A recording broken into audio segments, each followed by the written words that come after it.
ways. To each and every one of you, I will say, give yourselves a round of applause. Like, really, give yourselves a round of applause, because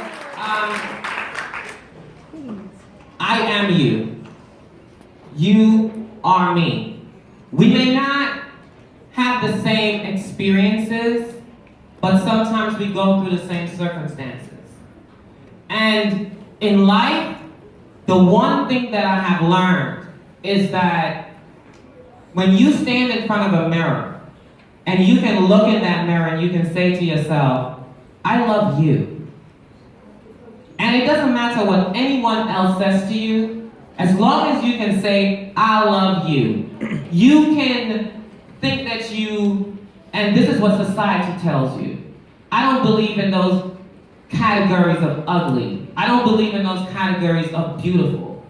What I believe in is soul and heart and spirituality. I believe in humanity.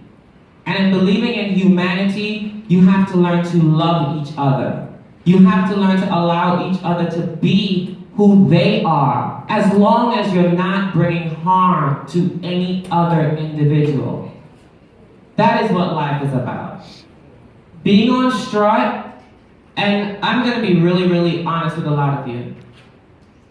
I didn't want to be on reality TV.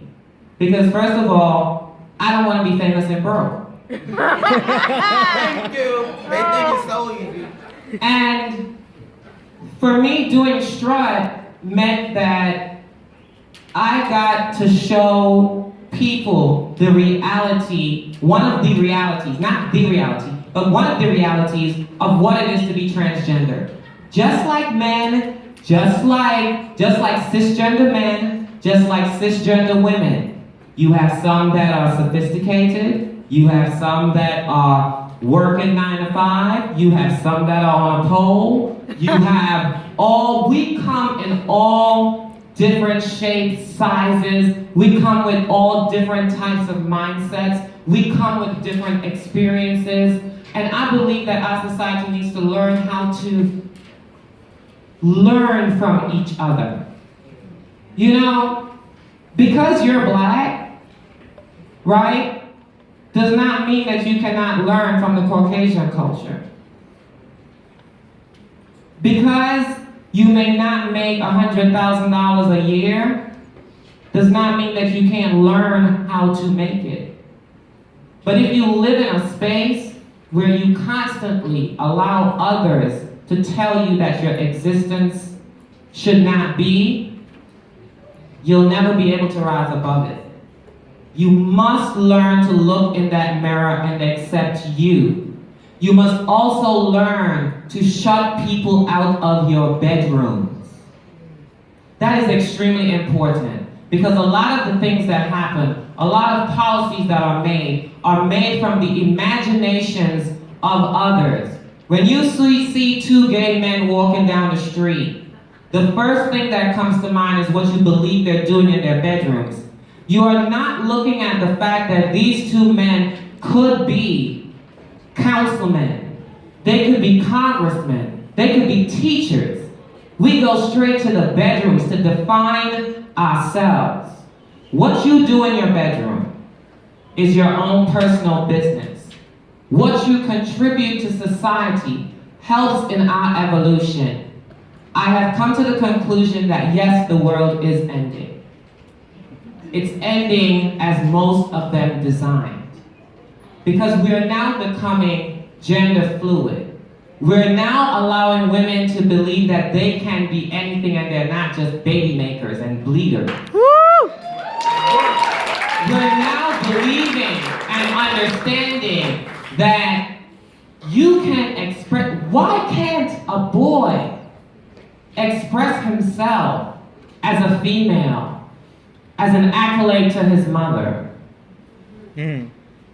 Why can't we understand that in the gestation period, during pregnancy, there are chemicals, there are things that go on that can lead to a trans identity? We see science, but but we don't embrace it if it doesn't confirm our religious convictions. That needs to stop.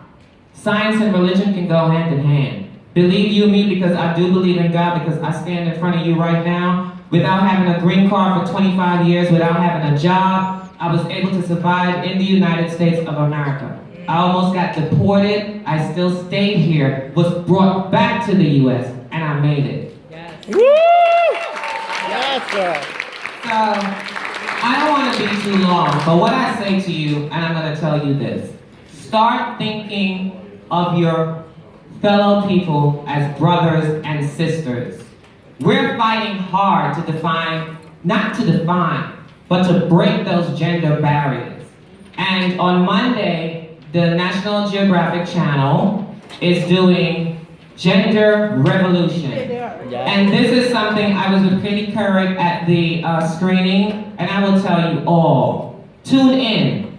Go to wherever you can possibly watch that, watch it. You will see a connection between a conversation between a 23-year-old trans model and an 82-year-old transgender doctor, Renee Richards. A lot of you don't know that name. I implore you, if you want to be able to stand up and tell people about your existence, that we are the Hijas in India, we are the Muches in Mexico, we are the Papafinas in Hawaii. We've always been here. Woo! Watch Gender Revolution Monday, 9/8 Central, on the Nat Geo channel. They are not paying me for that one. But I want you guys to take one message away with you today. Accept yourselves. Gay, bottom, top, versatile, trans, and there's another one now. Trans trending, because they feel a lot of people now are becoming trans because it's trendy. Okay, so what? So you want to dress like me? You know, you want to be trans for a moment? Live my life and feel it. So I tell you, accept yourselves.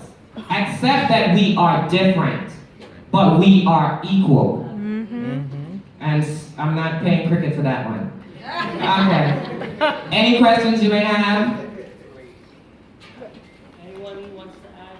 And believe me, you can ask me anything. I wrote a book and I said it all. Guy up there that we can help you out. At what age did you first discover your identity, and how did you first express it?